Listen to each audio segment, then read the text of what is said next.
आधुनिक भारत एक ऐसा इतिहास का खंड जिससे आईएएस से लेकर बीपीएससी तक, रेलवे से लेकर सीजीएल तक, जहाँ पर भी आधुनिक भारत पूछा जाता है। और जिस भी आईएएस या आईपीएस से आप पूछेंगे कि आधुनिक भारत के प्रिपरेशन के लिए हम किस बुक को प्रेफर कर रहे हैं, तो उनका एक ही जवाब होगा, वो होगा आधुनिक भारत का इतिहास बाय स्पेक्ट्रम। इस स्पेक्ट्रम से आप आधुनिक भारत का इतिहास पढ़ना चाहें। स्टार्ट तो बहुत लोगों ने किया होगा लेकिन ख़त्म नहीं किया होगा, क्योंकि यह करीब 1016 पेजों का एक आधुनिक भारत का पुस्तक है। इसको पढ़ना बहुत आसान नहीं है, लेकिन मैं हर रोज़ इसका एक एक चैप्टर का वीडियो अपलोड करूँगा। आज से डेली 2 बजे सुबह उठूँगा और डेली 1 घंटे का या आधे घंटे का इसका रीडिंग करके आपके सामने लाइव रीडिंग करके मैं इसका वीडियो अपलोड करूँगा। ये आपको सच मानिए बहुत बेनिफिशियल होगा, क्योंकि हमारे अभी जो एग्ज़ाम हैं उसमें 8 नंबर का आधुनिक भारत पूछता है और वो 1857 से भारतीय राष्ट्रीय आंदोलन तक ही पूछता है। तो हम अभी तत्काल 1857 से प्रारंभ करेंगे और उसके बाद उससे पहले 2 ही इकाई रहेंगे। उससे पहले आपका हम बता दें कि जो आधुनिक भारतीय इतिहास के जो स्रोत हैं, जैसे केंद्र सरकार का पूरा लेख, राज्य सरकारों के पूरा लेख, ठीक है।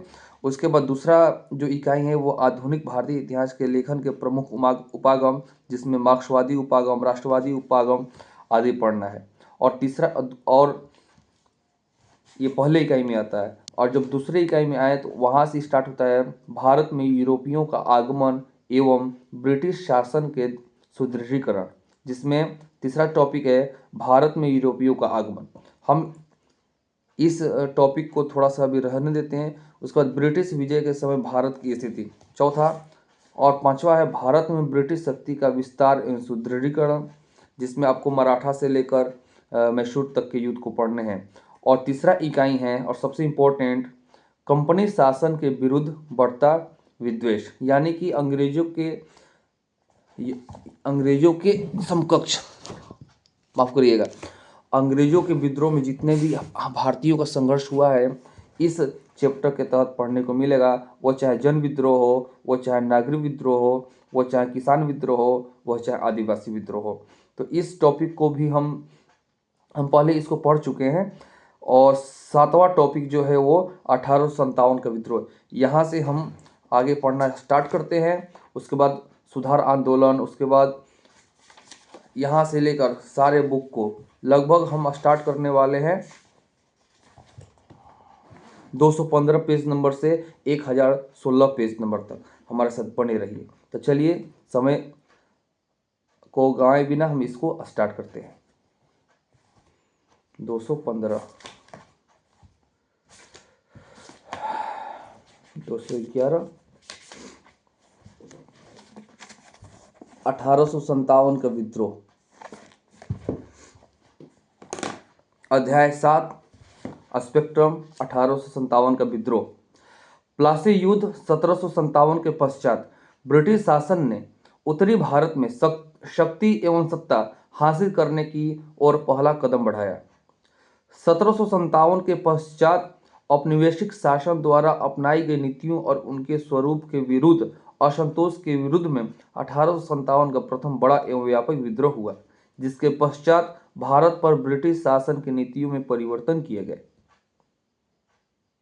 टॉपिक है कि धीमी गति से बढ़ता असंतोष कैसे।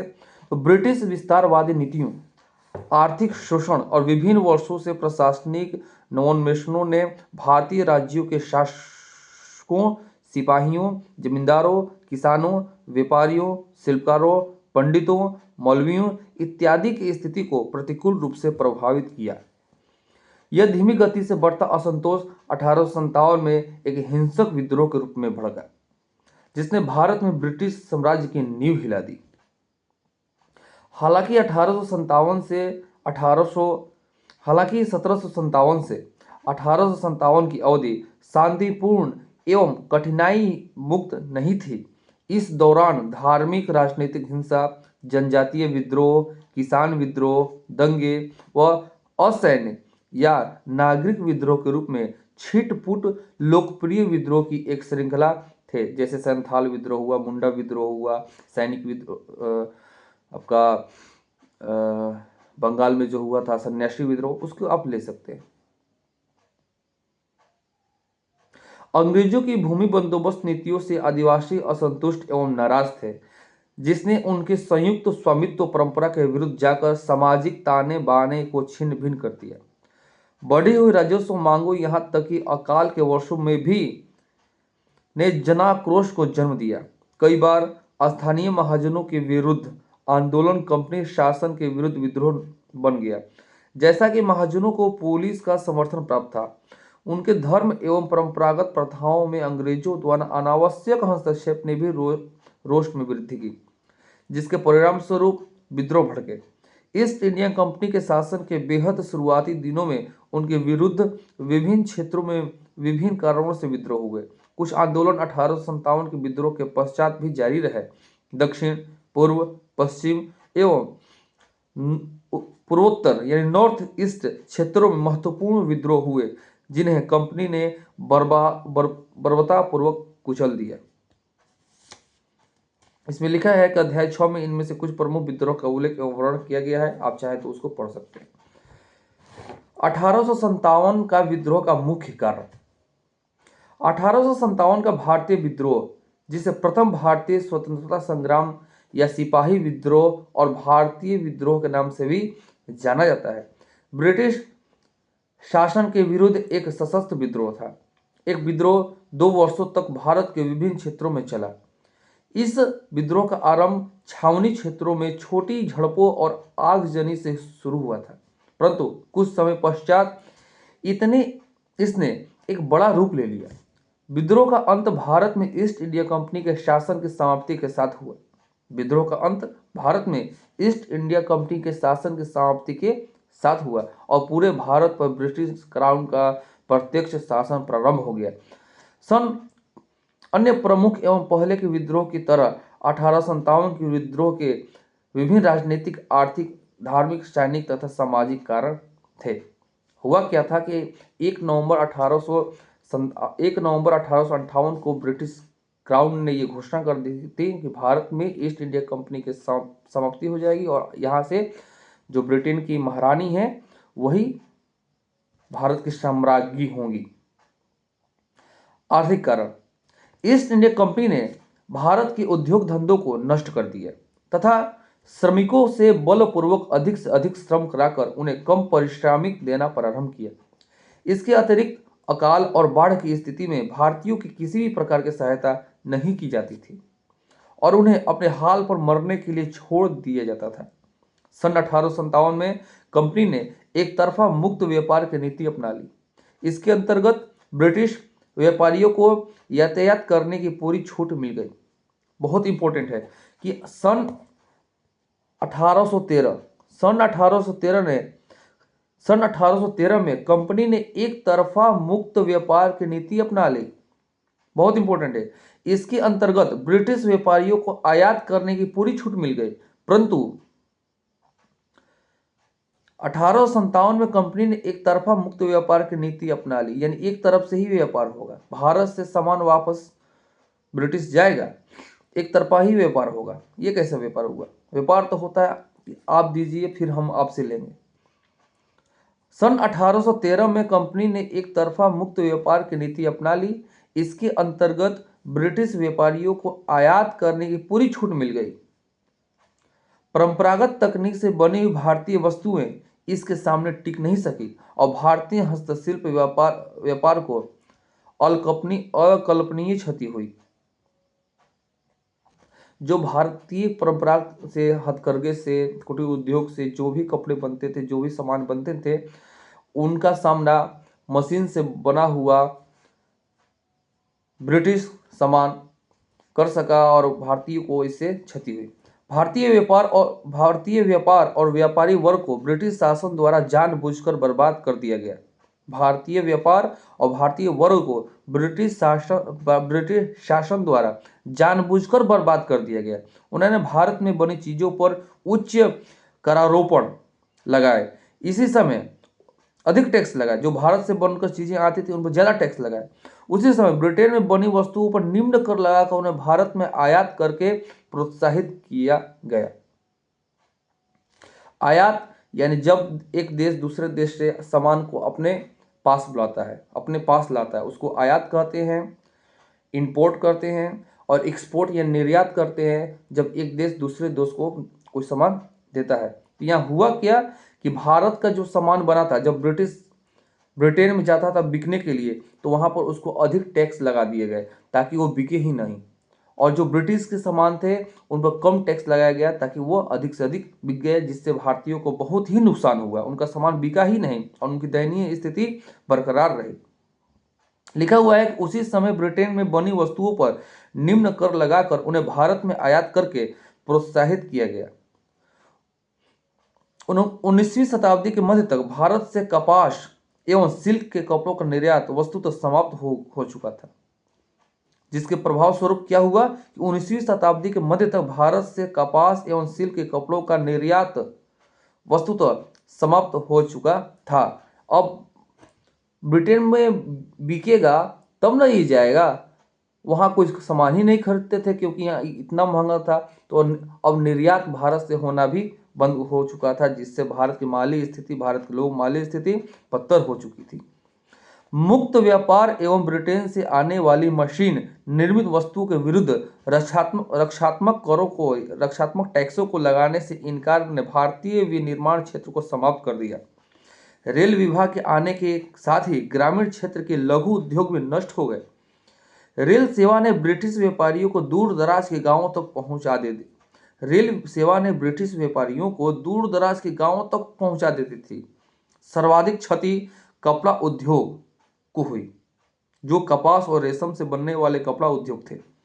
18वीं और 19वीं शताब्दी में ब्रिटेन और यूरोप में आयात कर और अनेक रुकावटों के चलते भारतीय निर्यात समाप्त हो गया। भारतीय निर्यात कैसे समाप्त हो गया? तो 18वीं और 19वीं शताब्दी में ब्रिटेन और यूरोप में आयात कर और अनेक रुकावटों के चलते भारतीय निर्यात समाप्त हो गया। पारंपरिक उद्योगों के नष्ट होने और साथ साथ आधुनिक उद्योगों का विकास न होने के कारण यह स्थिति अधिक विषम हो गई। कंपनी ने खेती के सुधार पर बेहद कम खर्च किया और अधिकतर लगान का प्रयोग कंपनी के खर्चों को पूरा करने में किया। ब्रिटिश कानून व्यवस्था के अंतर्गत भूमि हस्तांतरण वैध हो जाने के कारण किसानों को अपनी भूमि से भी हाथ धोना पड़ा। निम्न वर्गीय कृषकों तथा मजदूरों की स्थिति को दयनीय ही थी। राजाओं और नवाबों तक की आर्थिक स्थिति बदहाल थी। निम्न वर्गीय कृषकों और मजदूरों की स्थिति तो दयनीय थी ही, उनके जो मालिक थे राजा और नवाब, उनकी भी आर्थिक स्थिति बदहाल में थी। बताइए, भारत से प्राप्त खनिज संसाधनों और सस्ते श्रम के बल पर अंग्रेजों ने अपने उद्योग धंधे को विकास के चरम पर पहुंचा लिया, जबकि दूसरी ओर भारत में किसी नए उद्योग की स्थापना की बात तो दूर, छोटे छोटे कुटीर उद्योगों को भी समाप्त कर दिया गया। इससे भारत के प्रत्येक वर्ग में अंग्रेजों के प्रति अविश्वास की भावना उत्पन्न हुई और वे व्यापक विद्रोह के सूत्रधार बन गए। थोड़ा सा इसको समझते हैं, बस 20 सेकंड में।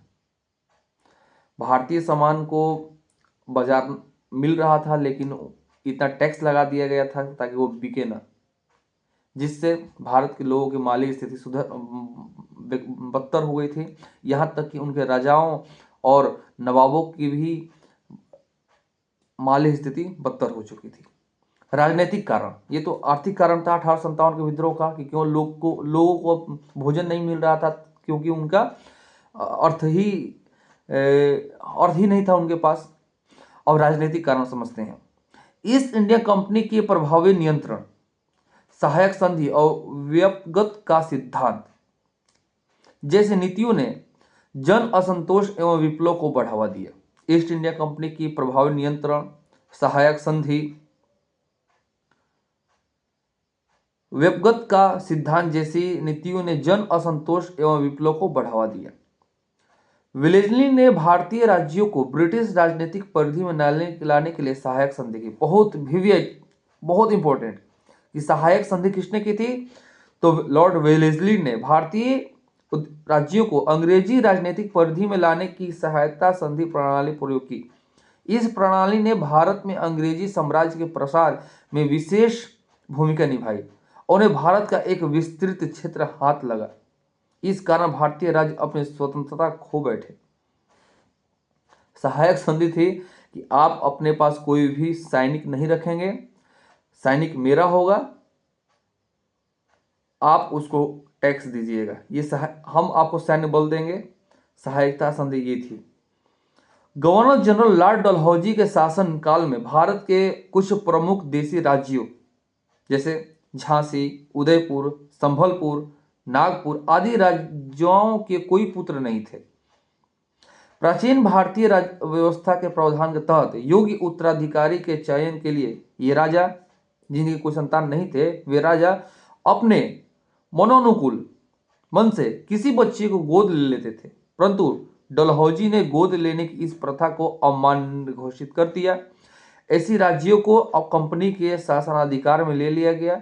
कंपनी द्वारा शुरू की गई इस नीति से सभी राजा असंतुष्ट थे और वे किसी ऐसे अवसर की तलाश में थे जब पुनः अंग्रेजों को दबाकर अपनी रियासत पर अधिकार जमा सके।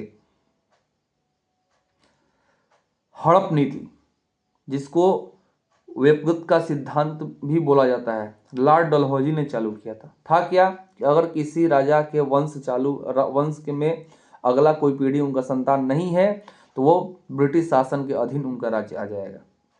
जैसे महारानी झांसी की रानी ही कोई संतान नहीं थे, उन्होंने गोद लिया था, जिसको डलहौजी ने मानने से इनकार कर दिया था। तो ये राजनीतिक कुछ कारण थे जिससे 1857 के विद्रोह जन्म लेना प्रारंभ की। अब पढ़ते हैं प्रशासनिक कारण। कंपनी प्रशासन में व्याप्त भ्रष्टाचार, विशिष्ट रूप से पुलिस, निम्न अधिकारियों एवं अधीनस्थ अदालतों में असंतोष का एक मुख्य कारण था। प्रशासनिक कारण, कंपनी प्रशासन में व्याप्त भ्रष्टाचार। कंपनी के प्रशासन में भी बहुत भ्रष्टाचार थे। विशिष्ट रूप से पुलिस में, निम्न अधिकारियों एवं अधीनस्थ अदालतों में असंतोष का एक मुख्य कारण था। दरअसल कई इतिहासकारों का मत है कि आज हम जो भ्रष्टाचार भारत में देखते हैं वह कंपनी शासन की ही देन है। साथ ही भारतीयों की नजर में ब्रिटिश शासन का चरित्र विदेशी शासन का था। बहुत सारे लोग कहते हैं कि अंग्रेजों ने हमें बहुत सारा दिया, ये महल बना कर दिए, ये ट्रेन बना कर दिए। देखिए स्पेक्ट्रम में लिखा हुआ है। इतिहासकारों का मत है कि आज हम जो भ्रष्टाचार भारत में देखते हैं वह कंपनी शासन की ही देन है। अब समझते हैं सामाजिक आर्थिक कारण। कंपनी के शासन विस्तार के साथ साथ अंग्रेजों ने भारतीयों के साथ अमानुषित व्यवहार करना प्रारंभ किया। भारतीयों के साथ अमानुषित यानी ऐसा व्यवहार जो मानव के साथ नहीं किया जा सकता था। कंपनी के शासन के विस्तार के साथ साथ अंग्रेजों ने भारतीयों के साथ अमानुषिक व्यवहार करना प्रारंभ कर दिया। काले और गोरे का भेद स्पष्ट रूप से उभरने लगा था। अंग्रेजों द्वारा भारतीयों को गुलाम समझा जाता था। समाज में अंग्रेजों के प्रति उपेक्षा की भावना बहुत अधिक बढ़ गई थी, क्योंकि उनके रहन सहन, अन्य व्यवहार एवं उद्योग आविष्कार से भारतीय व्यक्तियों की सामाजिक मान्यताओं में अंतर पड़ता था। भारत बहुत धार्मिक देश था, अतः अपने सामाजिक जीवन में वे अंग्रेजों का प्रभाव स्वीकार नहीं करना चाहते थे। अंग्रेजों की खुद को श्रेष्ठ और भारतीयों को हीन समझने की भावना ने भारतीयों को क्रांति करने की प्रेरणा प्रदान की। अंग्रेजों ने ईस्ट इंडिया कंपनी के शासनकाल में भारतीयों पर धार्मिक दृष्टि से भी कुठाराघात किया था।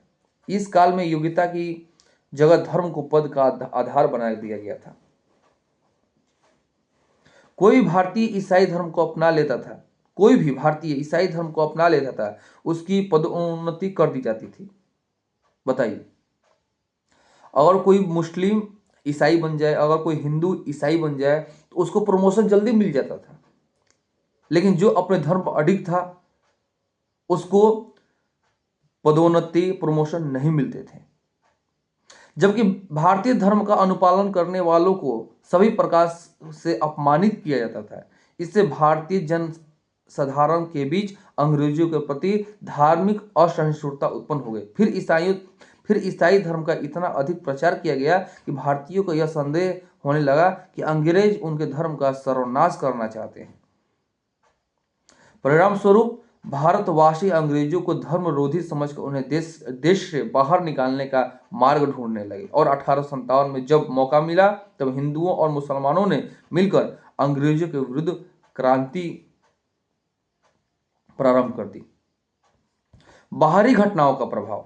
1857 के विद्रोह कुछ बाहरी घटनाओं जैसे प्रथम आंग्ल अफगान युद्ध जो 1839 से 1842 के बीच हुआ था, पंजाब का युद्ध जो 1845 से 1849 के बीच हुआ था, क्रीमिया युद्ध जो 1853 से 1856 के बीच हुआ था, जिसमें अंग्रेजों को भारी हानि हुई थी, ये भी प्रेरित हुआ था। इससे भी भारत के लोगों को लगा था कि हम अंग्रेजों को हरा सकते हैं, इसलिए 1857 के विद्रोह प्रारंभ हुए। इससे भारतीयों को इस धारणा से उबरने का अवसर मिला कि अंग्रेज अपराज्य हैं, अंग्रेज हार नहीं सकते। पहले लोगों को लगता था कि अंग्रेज हार ही नहीं सकते हैं। तो इन विद्रोहों से जब अंग्रेज हारे तो भारतीयों को यह अवधारणा तोड़ने में सहज फील हुआ कि अंग्रेज अपराज्य हैं, यानी अंग्रेज हारेंगे नहीं, अंग्रेज भी हारेंगे। और इसीलिए 1857 के विद्रोह में उनके खिलाफ बिगुल बजा दिए भारतीय लोगों ने। भारत के क्रांतिकारियों को इस युद्ध से नवीन आशा एवं प्रेरणा मिली कि हम भी अंग्रेजों को देश से निकाल सकते हैं, और उसके लिए उन्होंने विद्रोह शुरू कर दिया। सिपाहियों के बीच असंतोष सबसे तत्कालिक कारण था। आप सुने होंगे कि चर्बी युक्त कारतूस का प्रयोग तत्कालिक कारण था, तो यही देखिए आगे क्या मिलता है। सिपाहियों के बीच असंतोष। सिपाही मूलतः कंपनी की बंगाल सेना में काम करने वाले भारतीय मूल के सैनिक थे। बॉम्बे, मद्रास, बंगाल प्रेसिडेंसी की अपनी अलग सेना और सेना प्रमुख होता था। इस सेना में ब्रिटिश सेना से अधिक सिपाही थे। वर्ष 1857 में इस सेना में 2,57,000 सिपाही थे। वर्ष 1857 में इस सेना में 2,57,000 सिपाही थे। बॉम्बे और मद्रास प्रेसिडेंसी की सेना में अलग अलग क्षेत्रों के लोग होने के कारण ये सेनाएं विभिन्नता से पूर्ण थी और उनमें किसी एक क्षेत्र के लोगों का प्रभुत्व नहीं था। लेकिन बंगाल प्रेसिडेंसी की सेना में भर्ती होने वाले सैनिक मुख्यतः अवध और गंगा के मैदानी क्षेत्रों के भूमिहार, ब्राह्मण, राजपूत थे। कंपनी ने प्रारंभिक वर्षों में बंगाल सेना में जातिगत विशेषाधिकारों और रीति रिवाजों को महत्व दिया था, परंतु सन 1840 के पश्चात कलकत्ता में आधुनिकता पसंद सरकार के आने के पश्चात सिपाहियों में अपनी जाति खोने की आशंका बढ़ गई। सेना में सिपाहियों को जाति और धर्म से संबंधित चिन्ह धारण करने से मना कर दिया गया। सन 1856 में एक आदेश के अंतर्गत सभी नए भर्ती सिपाहियों को विदेश में कुछ समय के लिए काम करना अनिवार्य कर दिया गया था, जबकि भारतीयों को यह मानना था कि समुद्र पार करना ब्राह्मणों का, भारतीयों का कल्चर नहीं है। ध्यान रखिएगा। सन 1856 में एक आदेश के अंतर्गत सभी नए भर्ती सिपाहियों को विदेश में कुछ समय के लिए काम करना अनिवार्य कर दिया गया। सिपाही धीरे धीरे सैन्य जीवन के विभिन्न पहलुओं से असंतुष्ट हो चुके थे। सेना का वेतन कम था। भारतीय सैनिकों का वेतन मात्र 7 रुपए प्रति माह था। ध्यान दीजिएगा कि सेना का वेतन कम था, भारतीय सैनिकों का वेतन मात्र 7 रुपए प्रति माह था। 1 महीना काम करिए 7 रुपया मिलेगा। अवध और पंजाब जीतने के पश्चात सिपाहियों का भत्ता भी समाप्त कर दिया गया था। एनफील्ड बंदूक के बारे में फैली अफवाहों ने सिपाहियों की आशंका को अधिक बढ़ा दिया। एनफील्ड बंदूक के बारे में फैली अफवाह कि जो कारतूस बना है वो गाय और सुअर की चर्बी से बना है। गाय हिंदुओं की पवित्र है और जो सुअर होते हैं वो अपवित्र है मुसलमानों के लिए। तो ये अफवाह फैल गया था कि जो एनफील्ड राइफल में जो हमको जो चर्बी नोचना है वो गाय और सुअर की चर्बी है, जिससे हमारा धर्म भ्रष्ट हो जाएगा। एनफील्ड बंदूक के बारे में फैली अफवाहों ने सिपाहियों की आशंका को अधिक बढ़ा दिया कि कंपनी उनका धर्म और जाति परिवर्तन करना चाहती है। अंततः ब्रिटिश भारतीय सेना में विद्रोह, बंगाल 1764, बिल्लोर 1806, ये वो विद्रोह के बारे में बता रहे हैं जो 1857 से पहले हुआ है। कि बंगाल में एक 1764 में विद्रोह हुआ था, बिल्लोर में 1806 में विद्रोह हुआ था, बैरकपुर में 1825 में एक विद्रोह हुआ था। अफगान युद्ध 1839 से 42 के दौरान एक लंबा इतिहास है जिसमें ये कुछ हैं। अफवाह क्या था भाई? इस समय एक अफवाह फैली थी कि कंपनी का शासन 1757 में प्लासी के युद्ध से प्रारंभ हुआ था और सन 1857 में 100 वर्षों के पश्चात समाप्त हो जाएगा। सबसे भयानक अफवाह था। लोगों को लगता था कि ब्रिटिश सत्ता 100 साल ही चलेगी, 100 साल ही चल सकती है। और ये लोग फैलाए थे अफवाह कि 1757 प्लासी के युद्ध से ये शासन स्टार्ट हुआ था और 100 साल बाद 1857 में यह साम्राज्य समाप्त हो जाएगा अगर हम लोगों ने चाहा। ये मतलब ऊपर वाले की देन है कि 100 साल में उनके समाप्त हो जाएगा। ये अफवाह फैली। फिर से इस लाइन को दोहरा देता हूं, बहुत इंपॉर्टेंट है। इस समय एक अफवाह फैली कि कंपनी का शासन 1757 में प्लासी के युद्ध से प्रारंभ हुआ था और सन 1857 में 100 वर्षों के पश्चात समाप्त हो जाएगा। चपातिया और कमल, बहुत बढ़िया, रोटी और कमल इनके प्रतीक थे। चपातिया और कमल के फूल भारत के अनेक भागों में वितरित होने लगे। ये आने वाले विद्रोह के लक्षण थे। बहुत ही इंपॉर्टेंट है कि 1857 के विद्रोह का संकेत क्या था? तो रोटी और कमल का फूल। अब हम करते हैं विद्रोह का आरंभ। 1857 के विद्रोह का आरंभ हम लोग करते हैं। सब टॉपिक है विद्रोह की चिंगारी। बहुत मजा आ रहा है।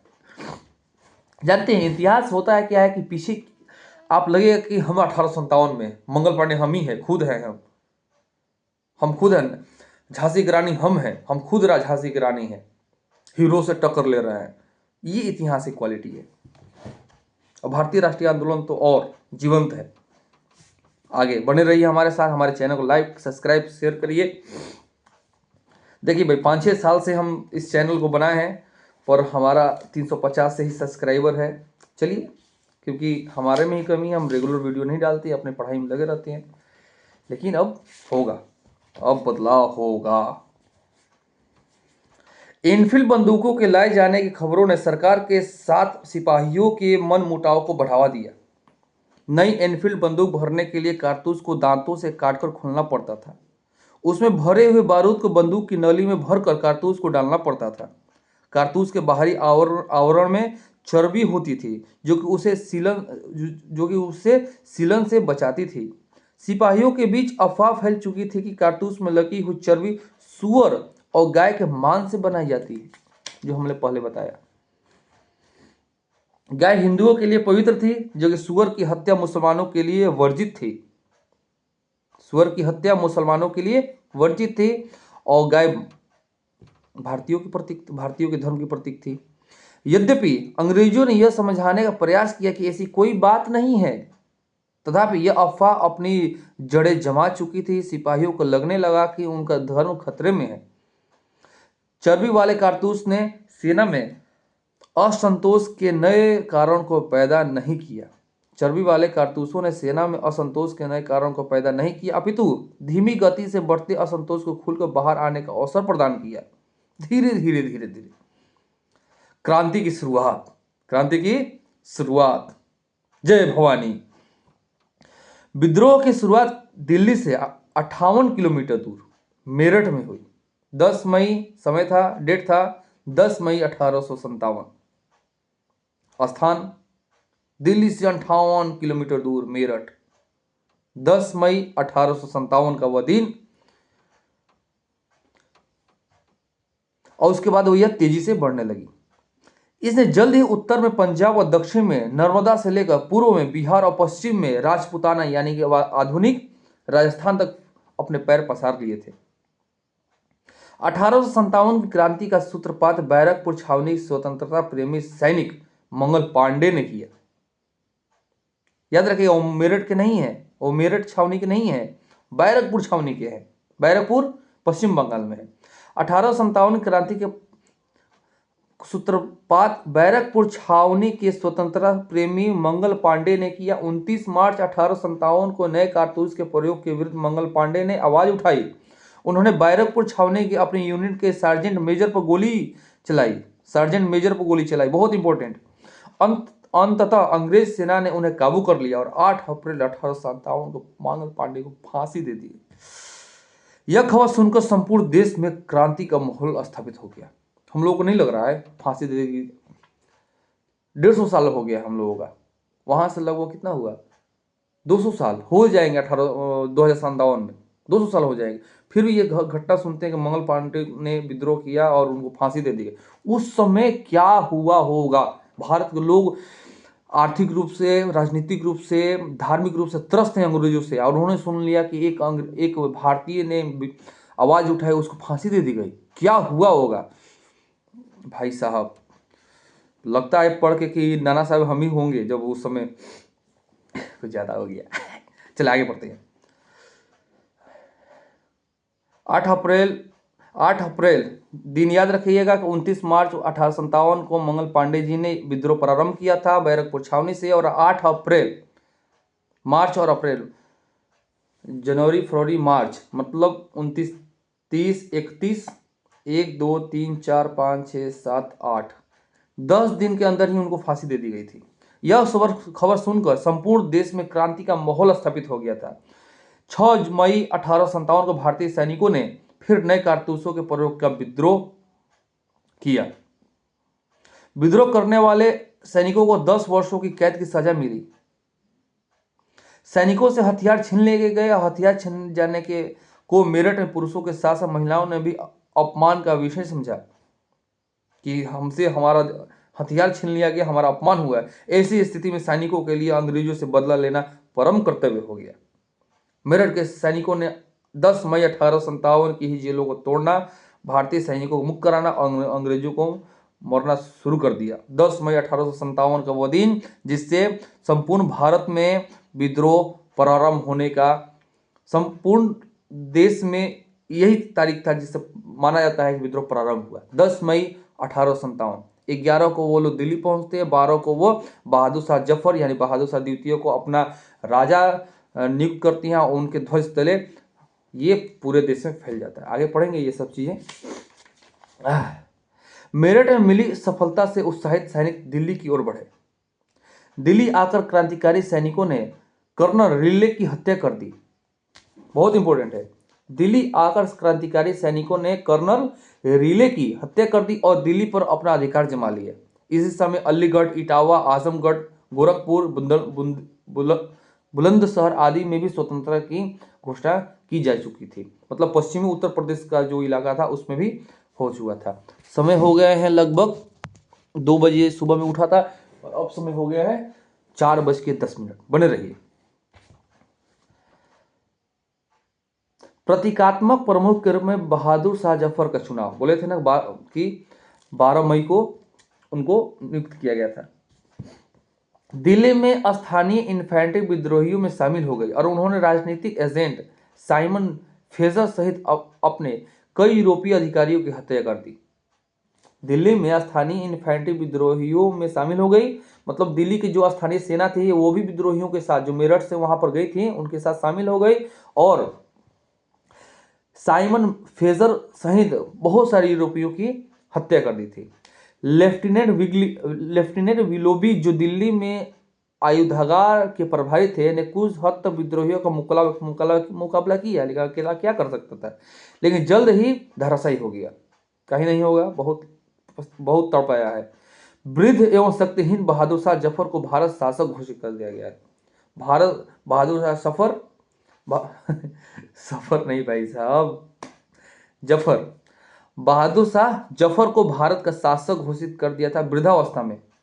इसीलिए उनके सैनिक नेतृत्व को किसने हाथों में लिया? बख्त खां। वक्त था ऐसा, क्योंकि बहादुर शाह वृद्ध हो चुके थे, इसीलिए बख्त खां एक सैनिक थे जिन्होंने बागडोर को अपने हाथों में लिया और वो सैन्य कमांडर था उनका। पढ़ेंगे आगे मिलेगा। जल्द ही दिल्ली इस महान क्रांति का केंद्र बन गई और बहादुर शाह इसके प्रतीक बन गए। देश के नेतृत्व के लिए अंतिम मुगल शासक का स्वामित्व उत्थान इस तथ्य की पुष्टि करता है कि मुगल वंश का लंबा शासन भारत की राजनीतिक एकता का परंपरागत प्रतीक बन गया था। इस एकमात्र कार्य से सिपाहियों ने सिपाही विद्रोह को क्रांतिकारी युद्ध में तब्दील कर दिया, जबकि सभी भारतीय रजवाड़ों के शासकों उन्होंने विद्रोह में भाग लिया। ने जल्द ही मुगल शासक के प्रति अपनी निष्ठा की घोषणा की। क्यों मुगलों को उस समय लोग अच्छा मानते थे और ब्रिटिश को गलत? क्यों? क्योंकि मोहम्मद गजनी के बाद जो भी शासक हुए वो भारत में रहकर ही शासन किए। उन्होंने हम भी हमारे आर्थिक, सामाजिक, धार्मिक रूप से हस्तक्षेप किया भारत को, लेकिन जो उन्होंने धन कमाया वो भारत से बाहर नहीं ले गए, भारत के लोग में ही वितरित करते थे। अपने खर्च में भारत में ही रहता था वो धन। लेकिन ब्रिटिश क्या करते थे कि कमाते यहाँ थे, अब पैसा भेजते थे बाहर, जिससे भारत की माली स्थिति बदतर होती जाती थी। इसीलिए मुगलों को ब्रिटिश से बेहतर माना गया है अभी तक, हमें जहां लगता है। ऐसे क्या थे, आप अपने कमेंट बॉक्स खुला हुआ, आप बता सकते हैं, डिबेट का विषय है। जल्द दिल्ली इस महान क्रांति का केंद्र बन गए और बहादुर शाह जफर इसके प्रतीक बन गए। देश के नेतृत्व के लिए अंतिम मुगल शासक का स्वामित्व उत्थान इस तथ्य की पुष्टि करता है कि मुगल वंश का लंबा शासन भारत की राजनीतिक एकता का परंपरागत प्रतीक बन गया था। इस एकमात्र कार्य से सिपाहियों ने सिपाही विद्रोह को क्रांतिकारी युद्ध में तब्दील कर दिया, जबकि सभी भारतीय रजवाड़ों के शासकों उन्होंने विद्रोह में भाग लिया। जल्द ही मुगल शासक के प्रति अपनी निष्ठा की घोषणा की। यह भी महत्वपूर्ण है कि विद्रोही राजनीतिक रूप से प्रोत्साहित एवं प्रेरित थे। यद्यपि धर्म एक कारक था, विद्रोहियों का व्यापक दृष्टिकोण धार्मिक पहचान से प्रभावित नहीं था, अपितु इस बात की अवधारणा से प्रभावित था कि अंग्रेजी शासन उनका साझा शत्रु है।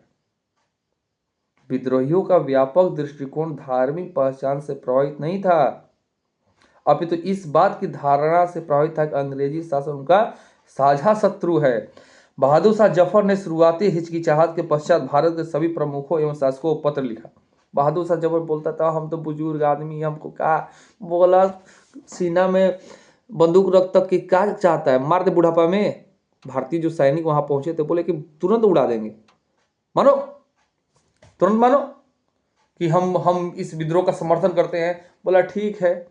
तो यहाँ पर लिखे हैं कि बहादुर शाह जफर ने शुरुआती हिचकिचाहट के पश्चात भारत के सभी प्रमुखों एवं शासकों को पत्र लिखा और उन्हें ब्रिटिश शासन कर लड़ने तथा प्रतिस्थापित करने हेतु भारतीय राज्य का एक परिसंघ संगठित करने के लिए प्रेरित किया।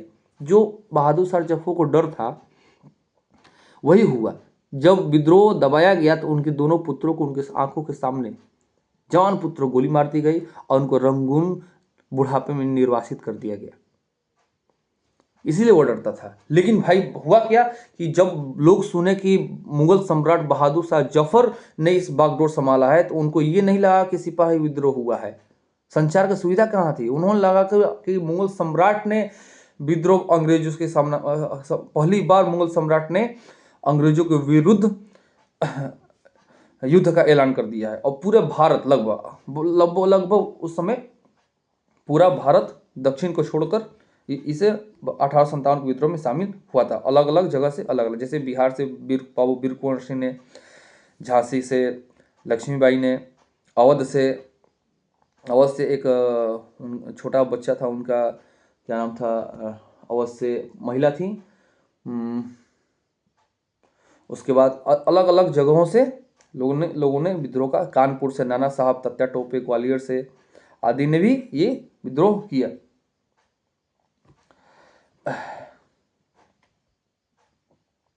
विद्रोहियों में लोगों की सहभागिता, माफ करिएगा, हाँ, तो ब्रिटिश शासन से लड़ने तथा प्रतिस्थापित करने हेतु भारतीय राज्य का एक परिसंघ संगठित करने के लिए प्रेरित किया बहादुर शाह जफर ने। समस्त बंगाल सेना ने जल्द ही विद्रोह की आवाज बुलंद की, जो तेजी से फैल गई। अवध, रोहेलखंड, द्वाब, बुंदेलखंड, मध्य भारत यानी मध्य प्रदेश, बिहार का अधिकांश भाग एवं पूर्वी पंजाब ने ब्रिटिश शासन की जड़ हिला दी। यहाँ पर ये नोट कर लीजिएगा कहाँ कहाँ विद्रोह हुए। अवध में हुए, रोहेलखंड में हुए, द्वाब में हुए, बुंदेलखंड में हुए, मध्य भारत यानी मध्य प्रदेश, ग्वालियर, इस सब क्षेत्र में, कानपुर में, बिहार का अधिकांश भाग, पूर्वी पंजाब ने, पश्चिमी पंजाब ने हिस्सा नहीं लिया था, ये एग्जाम में पूछता है। पूर्वी पंजाब ने भाग लिया था। पूर्वी पंजाब ने ब्रिटिश शासन की जड़ हिला दी। विद्रोह में लोगों की सहभागिता। विद्रोह अब यहाँ से तेजी से पढ़ेंगे क्योंकि समय हो गया 39 मिनट, तो थोड़ा सा 10-11 मिनट तेजी से पढ़ेंगे। नो बकवास, सीधे क्लास। सिपाहियों के विद्रोहों में लोगों की सहभागिता। सिपाहियों के विद्रोह को आम लोगों का समर्थन मिला, विशेष रूप से उत्तर पश्चिम प्रांतों का, अवध का। उन्होंने लंबे समय से एकत्रित असंतोष की अभिव्यक्ति का अवसर मिल गया था क्योंकि अवध से ही सबसे ज्यादा सैनिक थे। उन्होंने ब्रिटिश शासन के विरुद्ध विद्रोह की अभिव्यक्ति हेतु एक साथ आवाज बुलंद की। विद्रोह में किसानों, दस्तकारों, दुकानदारों, दिहाड़ी मजदूरों, जमींदारों, धार्मिक भिक्षुओं, पुजारियों, लोक अधिकारियों की व्यापक सहभागिता रही, जिसने इसे शक्ति देने के साथ साथ लोकप्रिय विद्रोह कर भी दिया। बताइए, भिखारियों ने भी इनमें शामिल हो गए। पुजारी, भिखारी, सारे लोग अंग्रेजों से तरफ थे, सारे लोग इस विद्रोह में शामिल हो गए। यहाँ किसानों एवं छोटे जमींदारों ने अपने असंतोष को अभिव्यक्त देने के लिए महाजनों एवं जमींदारों पर हमले किए, जिन्होंने उन्हें उनकी जमीन से बेदखल कर दिया था। उन्होंने महाजनों के लेखों एवं ऋण संबंधित अभिलेखों को नष्ट करने के लिए विद्रोह का लाभ उठाया। फाड़ दिए कि जो किसान मजदूर, जो जमींदार साहूकार सेठ से लिए थे पैसा उधार में, सारे रजिस्टर को जला उला दिए, फाड़ दिए। उनको लगा कि यही मौका बढ़िया है, न रहेगा बांस न बजेगा बांसुरी, आओ।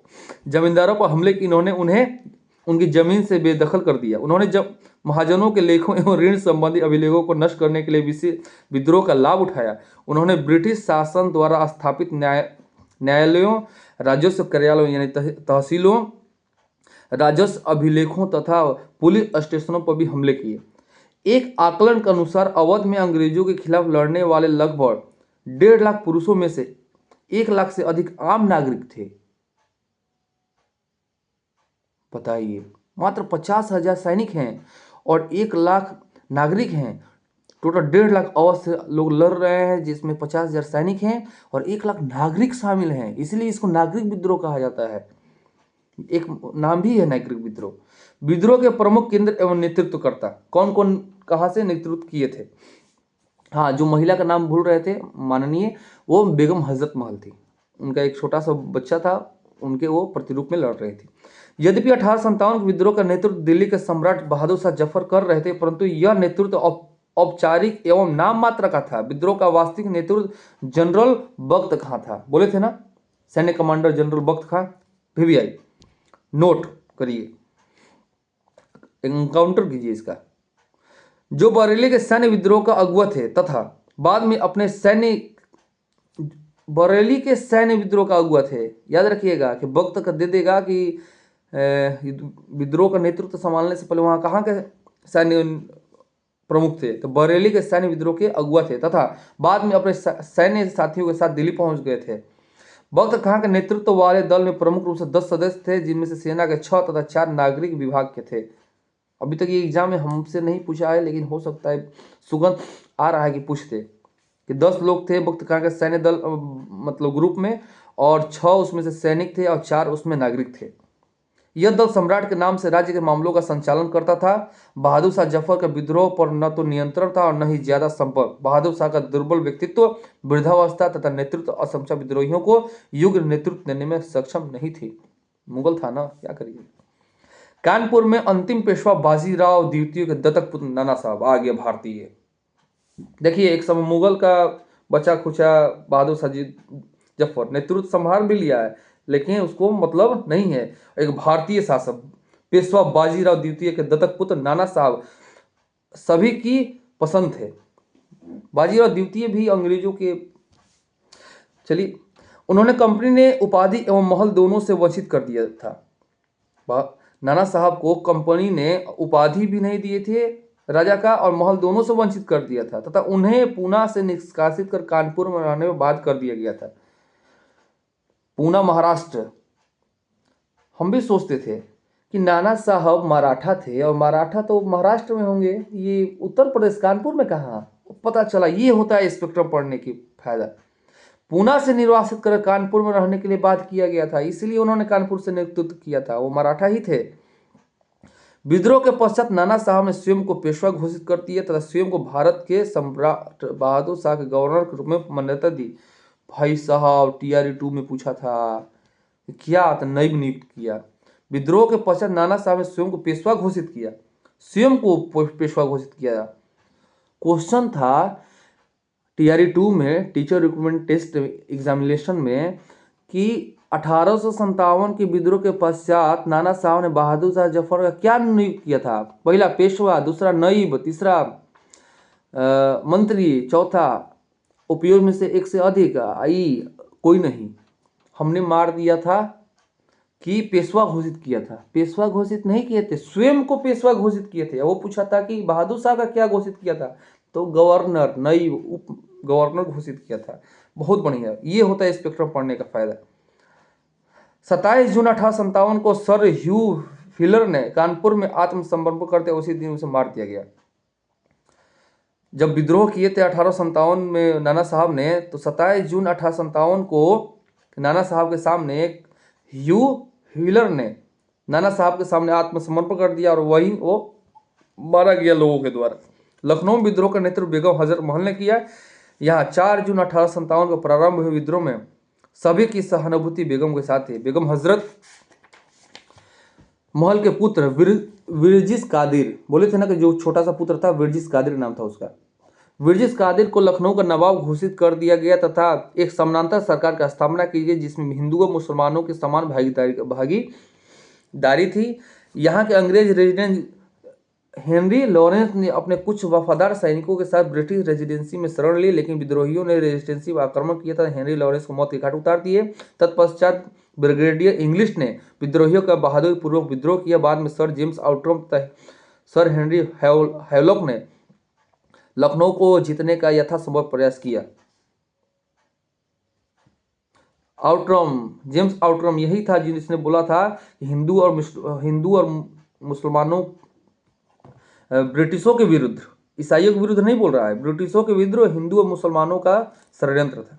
अपने को वो ब्रिटिश बोल रहा है, अब भारतीयों को भारतीय ना बोल के हिंदू और मुसलमान बोला था कि 1857 विद्रोह कुछ नहीं था, ब्रिटिशों के विरुद्ध हिंदू और मुसलमानों का षड्यंत्र था। ये डब्ल्यू टेलर और आउट्रम ने बोला था। बाद में सर जेम्स आउट्रम तथा सर कहेंगे लगाए हेनरी हैवलॉक ने लखनऊ को जीतने का यथासंभव प्रयास किया, पर वे भी सफल नहीं हो सके। अंतर नए ब्रिटिश प्रधान सेनापति सर कोलिन कैंपबेल, बहुत इंपॉर्टेंट है, कानपुर में भी और लखनऊ दोनों का अगर पूछा जाए कि किसने दबाया था विद्रोह को, तो कोलिन कैंपबेल ने गोरखा रेजिमेंट की सहायता से मार्च 1858 यूरोपियों को छुड़ाने में सफलता पाई। मार्च 1858 तक लखनऊ पूरी तरह अंग्रेजों के नियंत्रण में आ गया। फिर भी कुछ स्थानों पर छिटपुट विद्रोह की घटना होती रही।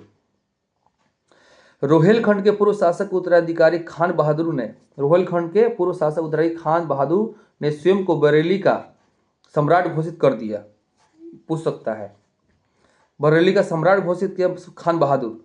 कंपनी द्वारा निर्धारित की गई पेंशन से असंतुष्ट होकर अपने 40,000 सैनिकों की सहायता से खान बहादुर लंबे समय तक विद्रोह का झंडा बुलंद किया। बरेली से खान बहादुर खान। बिहार में एक छोटी रियासत थी जगदीशपुर के जमींदार बाबू कुंवर सिंह। 80 साल के बूढ़े जोश में, होता है ना एक कहानी, सब कहते थे बाबू कुंवर सिंह बड़ा मीर मर्दाना था। बिहारी आ गया। बिहार में एक छोटी रियासत जगदीशपुर के जमींदार कुंवर सिंह ने यहाँ विद्रोह का नेतृत्व किया। इस 70 वर्षीय बहादुर जमींदार ने दानापुर से आरा पहुंचने पर सैनिकों को सुदृढ़ नेतृत्व प्रदान किया था। ब्रिटिश शासन को कड़ी चुनौती दी। 80 साल कहा जाता है, लेकिन यहाँ पर 70 साल लिखा है। चलिए, बूढ़े तो थे, लेकिन भाई साहब शरीर से बूढ़े थे, मन से लगा गोली, बोले हे गंगा मैया तुमको हम बाँ अर्पित करते हैं, लो ले लो तुम अंग्रेजी गोली वाला, हम तो। उसी से फिर आकर उन्होंने अपना किला जीता। वाह, क्या आदमी थे, गजब। हमें तो लगता है कि महाराणा प्रताप के वो टक्कर के नहीं, माफ करिए, महाराणा प्रताप जैसे थे। किंतु 1857 विद्रोह में इन सभी नेतृत्वकर्ताओं में सबसे प्रमुख नाम झांसी की रानी लक्ष्मीबाई का था।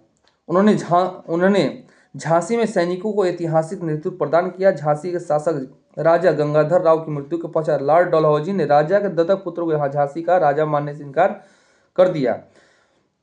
हड़प नीति, जिसके वेबगत के सिद्धांत के आधार पर झांसी को कंपनी के साम्राज्य में मिला लिया गया। तदुपरांत गंगाधर राव की विधवा महारानी लक्ष्मीबाई ने मैं अपनी झांसी नहीं दूंगी स्लोगन का नारा बुलंद करते हुए विद्रोह का मोर्चा संभाले। कानपुर के पतनोपरांत नाना साहब के दक्ष सहायक तत्या टोपे की झांसी पहुंचने पर लक्ष्मीबाई ने तत्या टोपे के साथ मिलकर अंग्रेजों के विरुद्ध विद्रोह कर दिया गया।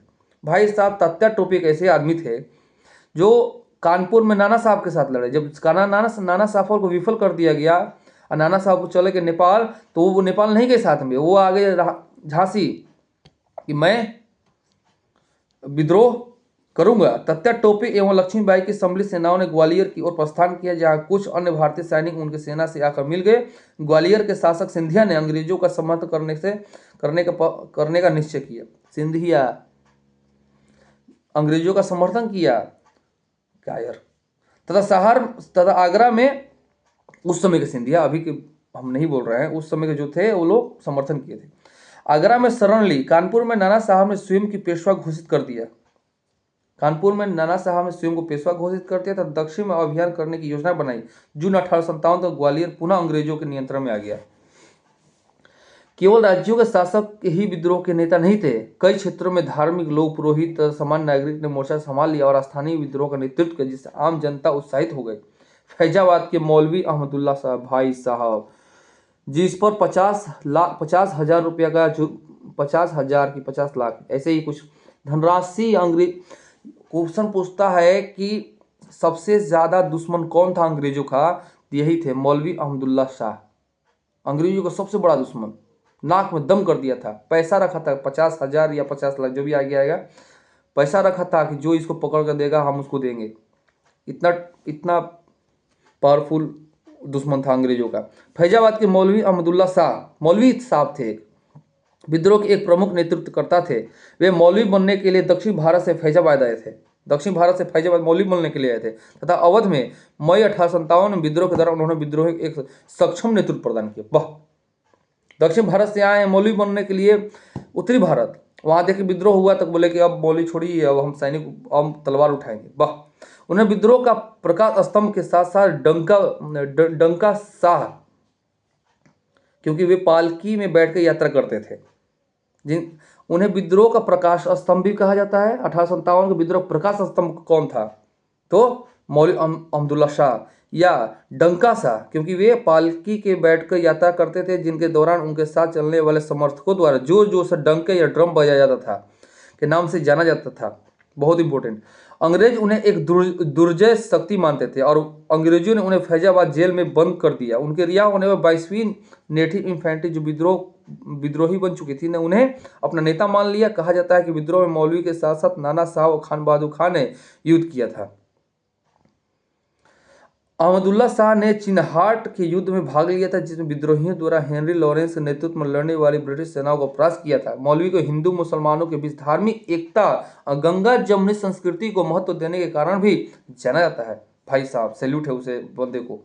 यद्यपि उन्होंने अंग्रेजों के विरुद्ध धार्मिक युद्ध का प्रचार किया था, जिन्हें विद्रोह में भाग लेने हेतु विद्रोह के संदेश के रूप में गांव गांव रोटियां बांटने की योजना बनाने का श्रेय दिया जाता है। गांव गांव में रोटियां बांटने का श्रेय भी उन्हीं को दिया जाता है। इलाहाबाद में मौलवी लियाकत अली ने नेतृत्व किया था। इतिहासकारों के अनुसार 10 से 15 दिनों के लिए ब्रिटिश सत्ता से वर्तमान प्रयागराज, तत्कालिक इलाहाबाद को स्वतंत्र कराने में वे मददगार थे। खुसरो बाग, जिसे उन्होंने अपने सदर मुकाम के रूप में चुना था, में उन्होंने अंग्रेजों के विरुद्ध विद्रोह करने का संकेत देने हेतु तो मुगल बादशाह का ध्वज फहराया था। खुसरो बाग में उन्होंने मुगल बादशाह का ध्वज फहराया था। हालांकि कई मुश्किलों के बाद अंग्रेजों ने इलाहाबाद को पुनः अपने अधीन कर लिया था। शाहमल बागमत के बड़ौत परंपरा में एक ग्रामीण थे। ब्रिटिश सत्ता के विरुद्ध विद्रोह के लिए लोगों को प्रेरित करने हेतु गांव गांव जाकर 84 गांव, जिन्हें 84 देश के नाम से भी संदर्भ किया जाता है, के मुखियाओं और किसानों को संगठित किया। शाहमल ने 84 गांवों को, जिसको 84 गांव कहा जाता था, संगठित करने में उनका योगदान था। उनके लोगों ने सरकारी भवनों पर कब्जा कर लिया, नदियों पर बने पुलों को ध्वस्त कर दिया और सड़कों को तोड़ दिया। आंशिक रूप से सरकारी कार्यबल को क्षेत्र में आने से रोक दिया गया। शाहमल ने दिल्ली में विद्रोहियों को सामान की पूर्ति की और ब्रिटिश मुख्यालय तथा मेरठ के भी सभी अधिकारी संचार को ठप कर दिया। उन्होंने यमुना नदी पर सिंचाई विभाग के बंगले में अपना मुख्यालय बनाया। ये भी देखो, हर चीज इंपॉर्टेंट है। और वहीं से अपने अभियान कार्य का पर्यवेक्षण तथा नियंत्रण किया। परंतु वस्तुतः बंगले को विवादों को सुलझाने तथा न्याय प्रदान करने के लिए न्याय घर के रूप में तब्दील कर दिया। उसने लिखा है, ऐसे लोगों के लिए उसने नहीं लिखा जाता है, उन्होंने लिखी है। उन्होंने थोड़े समय के लिए आश्चर्यजनक रूप से आसूचना के एक प्रभावी तंत्र का भी ग्रहण किया। जुलाई 1857 में शाहमल को एक अंग्रेजी अधिकारी डनलप द्वारा मार दिया गया। 1857 विद्रोह लगभग 1 वर्ष से अधिक समय तक विभिन्न स्थानों पर चला। गोनू छोटा नागपुर में सिंहभूम का एक आदिवासी किसान एक अन्य साधारण व्यक्ति था जिन्हें अंग्रेजों को विरोध किया। उसने उपनिवेशी शासन के विरुद्ध संघर्ष में कोलों को संगठित किया। कूटनीतिक कारणों से उसने स्वयं को फोरहाट के राजा, जिसके साथ कोलों के संबंधित संबंध का अनुयायी घोषित किया, यद्यपि आदिवासी नेता पर राजा का कोई प्रभाव नहीं था। नीलाम बताइए, वो बोला कि हम राजा के मतलब वो हैं, राजा के द्वारा नियुक्त एक प्रतिनिधि हैं, हमको भेजे हैं लोग कि जाओ कोलों को संगठित करो और विद्रोह करो। और वो झूठ बोला था, किसी से संबंधित नहीं था, बस विद्रोह करने के लिए। भाई साहब गोलू जी, गोनू कोल थे, सैल्यूट। नीलांबर और पीताम्बर वर्तमान झारखंड राज्य के खरवार जनजाति के भोक्ता समुदाय के 2 भाई थे, नीलांबर और पीताम्बर। उन्होंने 1857 में ईस्ट इंडिया कंपनी के खिलाफ विद्रोह किया था। ठाकुर विश्वनाथ सहदेव और पांडे गणपत राय के नेतृत्व में रांची में डोरडा विद्रोह से प्रेरित होकर नीलांबर और पीताम्बर ने अंग्रेजी शासन से मुक्ति प्राप्त करने के लिए उसके विरुद्ध संघर्ष करने का निर्णय लिया। विद्रोहियों ने खुद को कुंवर सिंह और अमर सिंह उनके भाई की शाहबाज सेना के साथ साथ हजारीबाग के हमवतन लोगों के साथ जोड़ने की कोशिश की। 1857 में दोनों भाइयों ने अंग्रेजों के पक्षधर जौनपुर के ठकुराई रघुवर दयाल पर किए गए हमले का नेतृत्व किया। ब्रिटिश सेना शुरू में विद्रोह को दबा नहीं सकी, लेकिन अतिरिक्त सेना की सहायता से उसने पलामू किले पर हमला कर दिया, जहां विद्रोही तैनाती थे।